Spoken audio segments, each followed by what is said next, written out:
Hello, this is Cindy again, and I'm back with more tag ideas. And if you have watched any of the other videos, you know that I just decided I was going to revisit making tags because I kind of got to where I just didn't like any of the ones I had made. So I'm just went through my notes and stuff and just pulled some ideas for making tags. And I've been putting them in this journal that I'm working on here, Anna Green Gables. So we're up to number 16.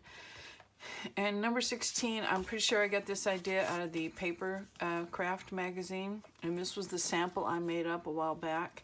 And basically what it is just strips of scrapbook paper that's crisscrossed down here at the bottom. So it's just like a weave, a basket weave pattern. And it's just done on the corner. I did this one, like I said, that was my sample I made up. And then I tried it with washi tape. And it's a little bit trickier because, you know, the washi tape is sticky, but it's still, and you really can't tell that it's crisscross, but it still gives you a kind of a neat pattern with the washi tape. So in order to do this, you need to cut thin. Anyway, so that's how I cut my thin strips. You could use scissors, of course.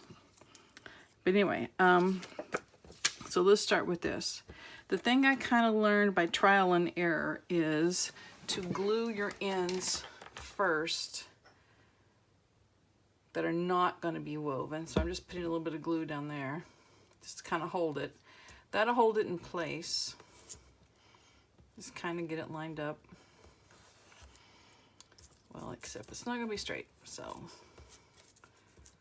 let me hang it over just a little bit. And this one. And then I'm going to glue down here. I'll put the glue on the paper.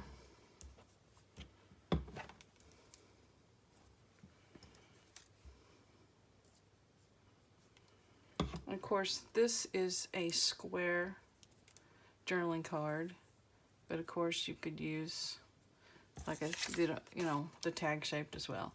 So once those ends are glued down, it's much easier to do your overlapping to get your basket weave.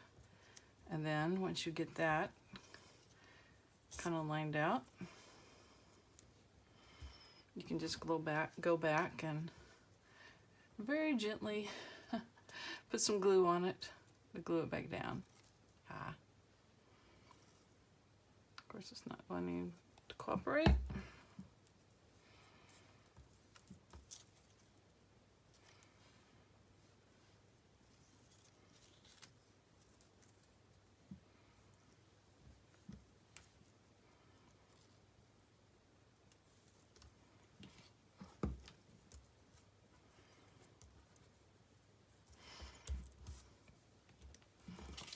The washi tape is really easier because you don't have to go back and add your glue.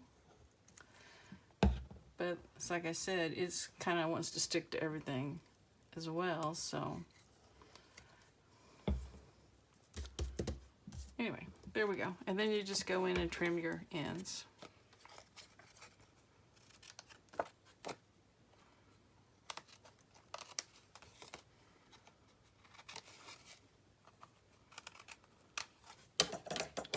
Okay, so there's how you do that. Now the washi tape, this trick with it is to use pieces that are too long.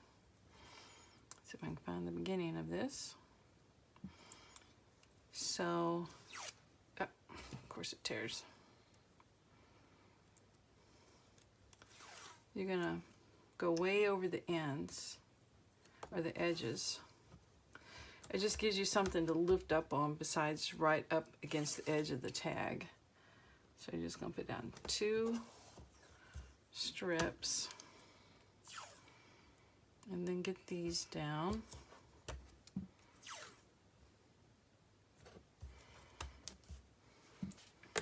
And then go back and work on your basket weave part.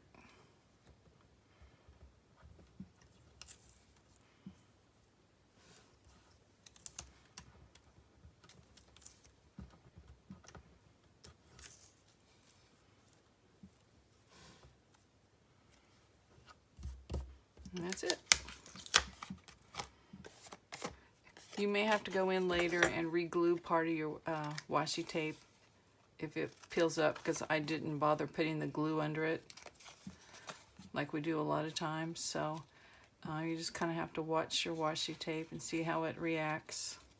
But this one I had done earlier, I did not glue it down and it still stuck pretty good. So anyway, that's the basket weave on the corner of your journaling cards and your tags. Now let me get all this sticky out of the way. So that was number 16. And number 17 is a pretty simple one. It's just a piece of cardstock and a piece of book page, and basically you just tear it and then glue it on there.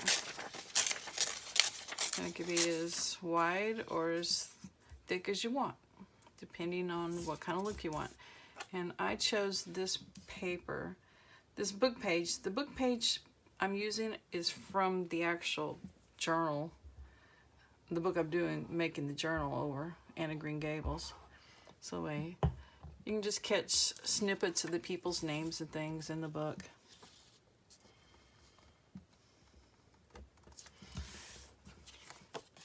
Oh, I should have inked it up before I put it on there, but that's okay. We can ink it later.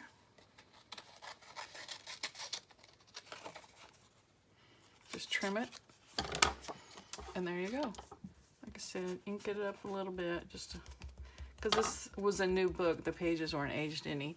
And of course, you can decorate it with other things if you want, including our little piece we use on all of our decorations.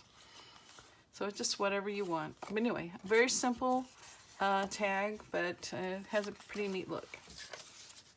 That's number 17. Number 18 is a combination of scrapbook paper and like manila folder and some ribbon. And basically I've got scrapbook paper here, some manila folder which I stamped, actually I got it upside down, stamped, and then some ribbon where I joined the two. So basically I took a piece of scrapbook paper, glued it over some manila folder or any type of cardstock that you want to use, and just put some lace over it. And since that's kind of plain, we'll just use this background stamp on it. Let's use this down here with the, it's got like a little postage thing there. Don't know if I need any more or not. We'll just stamp a little bit further. Okay, so stamp my manila folder, glue, let's put the glue on here.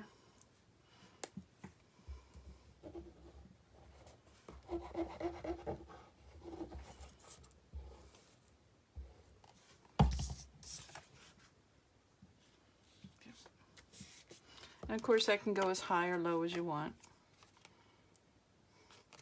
And then trim it.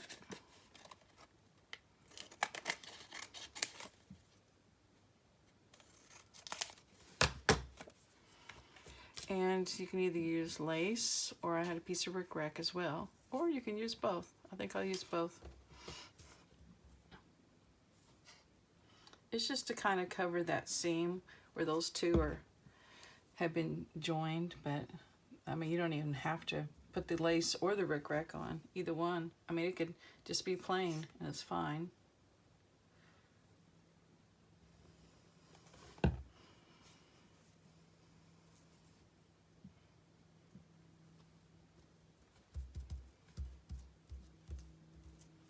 Okay, now I just need to trim that up and we're done.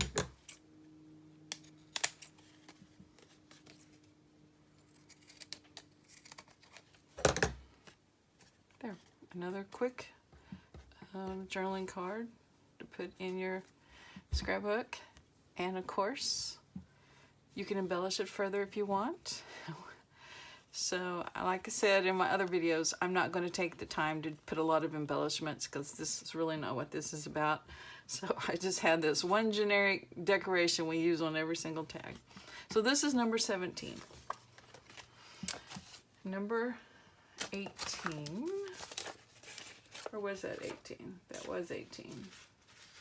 That was 18.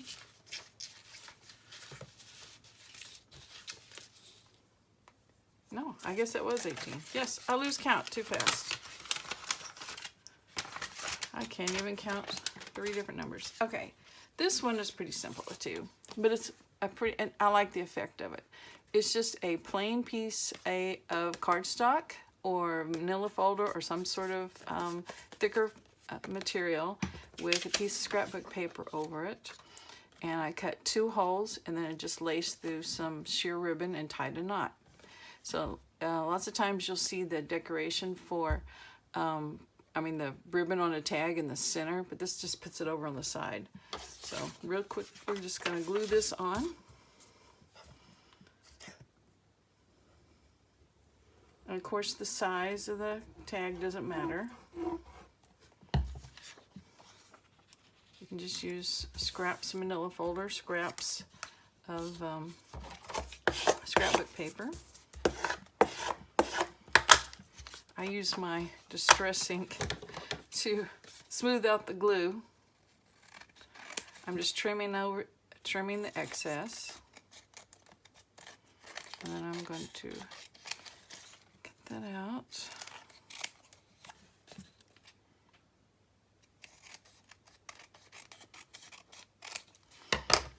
Of course, you could ink it up. I'm not going to take the time to do that either, but you understand all that. And then I'm just going to take a pair of hole cutters and just put 2 holes there in the corner.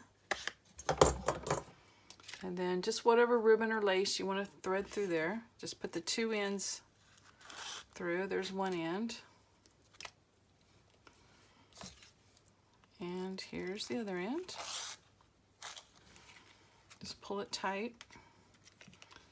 And you could tie a bow if the ribbon was smaller, but I think with this larger ribbon, it's just a knot is better.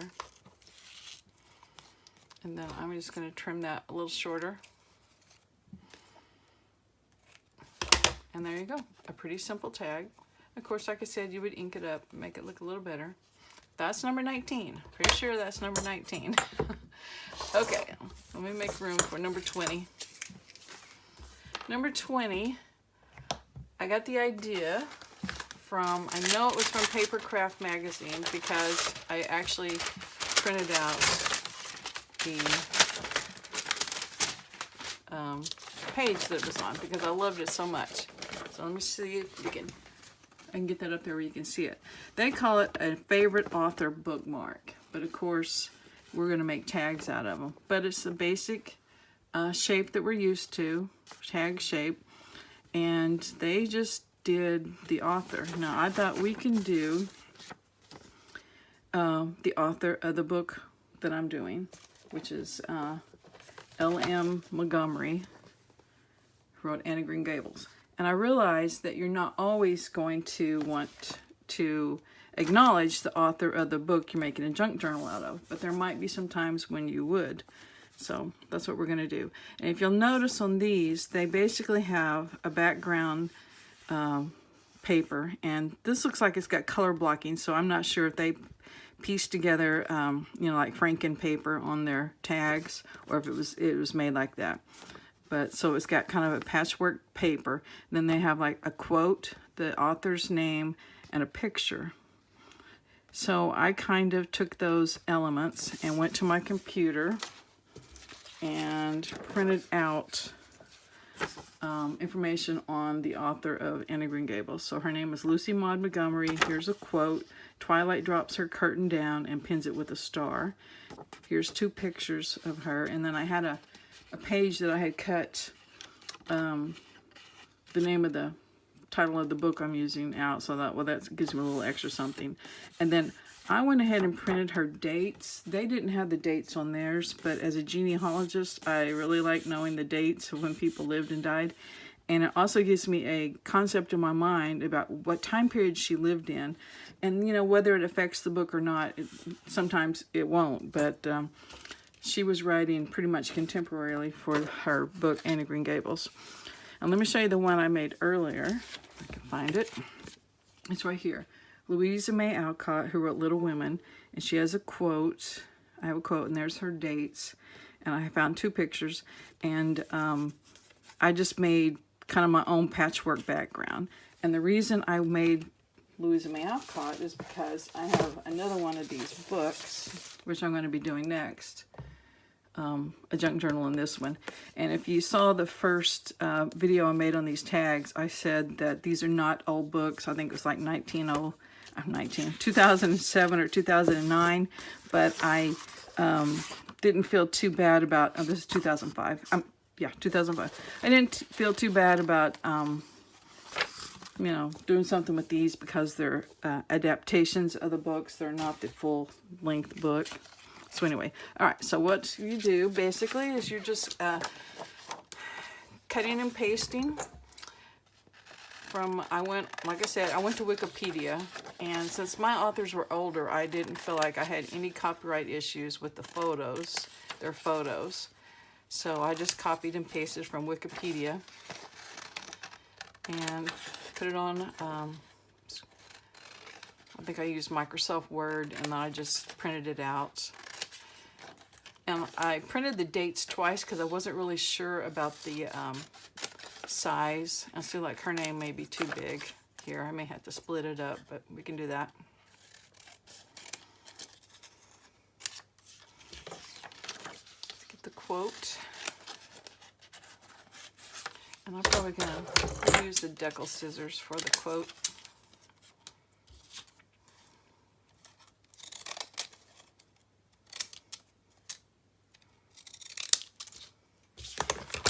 And I'm going to use the smaller date probably.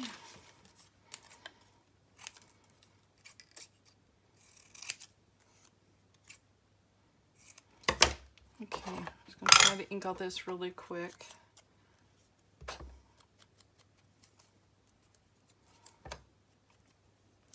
These smaller pieces are a little tricky.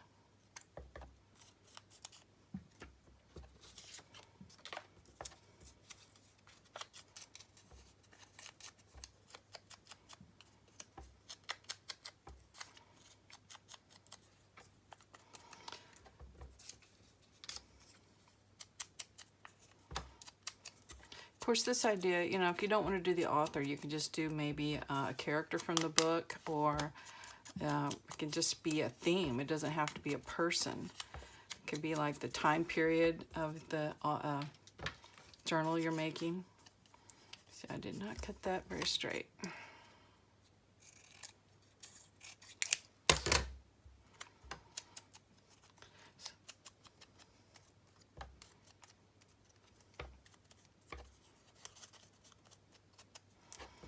Okay, so here is the background I picked, and I just got a piece, some scraps of scrapbook paper that kind of matched what I've already used in the book. So I'm just going to glue that down. It's kind of making a patchwork background. And you can use book page paper, or music paper, or just a variety of paper. And then we're just going to arrange these elements.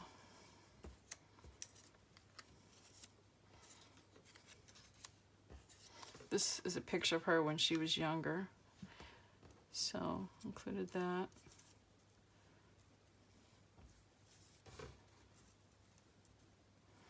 Something like that. And then here's the book.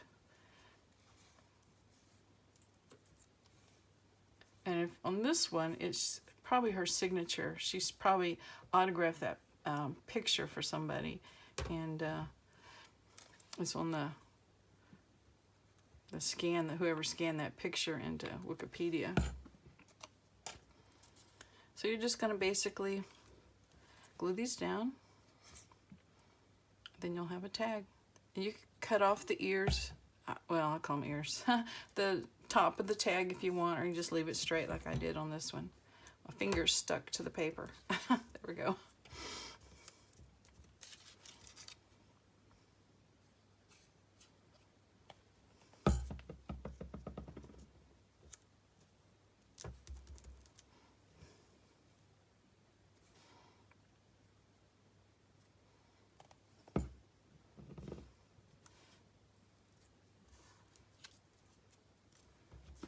Maybe I'll put the quote and then the dates.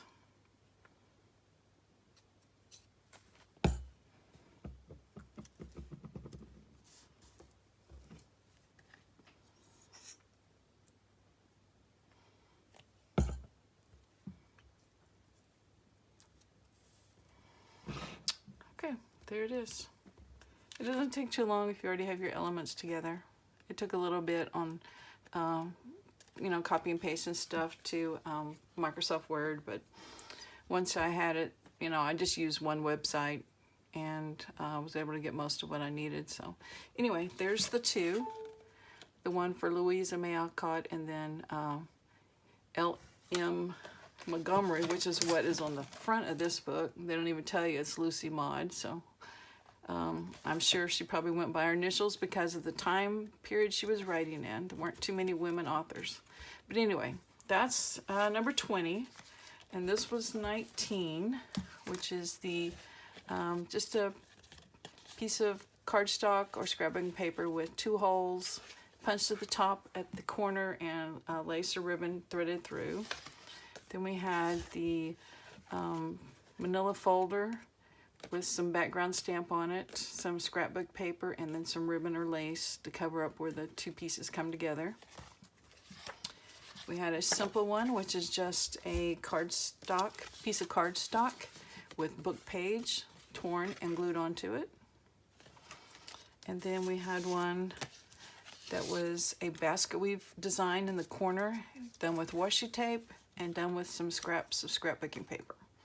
So that is our 5 for today, and I'm going to be putting them in my book, and I will see you next time. So thank you for watching.